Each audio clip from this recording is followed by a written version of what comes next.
Something extraordinary just happened on the floor of the House of Commons, and most people completely missed what was actually being said beneath the surface. This wasn't a routine parliamentary debate. This was a direct confrontation over Britain's sovereign territory, its military credibility, and its relationship with Washington, all colliding in one explosive exchange. The Chagos Islands deal is back, and this time, the government didn't just face opposition, it faced a warning. A warning that a future government will tear this treaty apart the moment it has the power to do so. That is not normal parliamentary language, that is a declaration of intent. And when you hear the argument being made about China, about Mauritius, about what America actually thinks versus what ministers are claiming, you start to realize this debate is about something much bigger than a small island in the Indian Ocean. This is about whether Britain is quietly surrendering one of its most strategically critical military assets, and whether the government even understands what it's giving away. Watch what happens. Watch this clip carefully, because the government's response reveals just as much as the challenge itself. I'm grateful to the Honourable Member for allowing an intervention. He will be aware that his friend President Trump is in favour of this deal, so would he tell us whether he disagrees with him? I certainly will, and I'll come to that.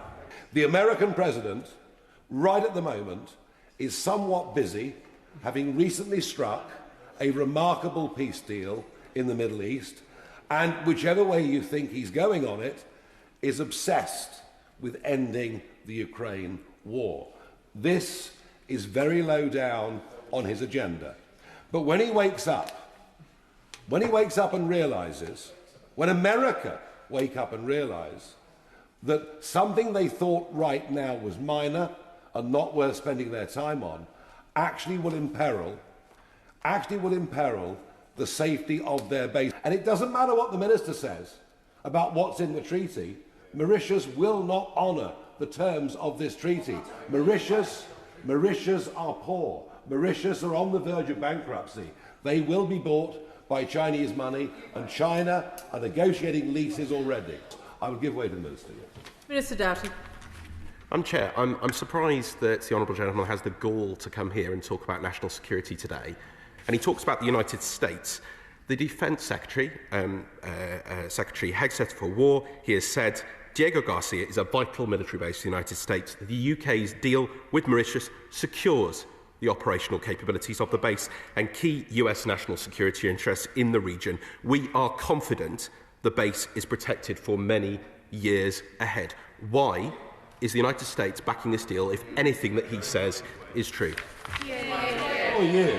I can assure you America is not backing this deal. What it's saying is what we have is what we hold. That's the American attitude right at the moment. But of course, as I say, when the Americans realise that actually Mauritius are not a trustworthy nation, they're bankrupt, they need the money, they will not honour this treaty, then we'll be in a very different place. I would put it that this deal is un-British, it's against our national interest, there is no upside, there is no gain, and I can assure you that a future reform government will not honour this treaty. End of. Let's be precise about what just happened in that chamber. The government's defence was essentially this: America supports the deal, so it must be sound. That was their anchor. Their entire position rested on Washington's backing. But the counter-argument didn't just push back on that, it dismantled it. The claim wasn't that America opposes the deal. The claim was that America simply hasn't focused on it yet, and that the moment Washington fully grasps the implications, a financially desperate Mauritius, Chinese money already circling, lease negotiations reportedly underway, the calculus changes entirely. That is a sophisticated argument. It's not Trump hates this. It's Trump hasn't noticed this yet, and in geopolitics, that distinction matters enormously.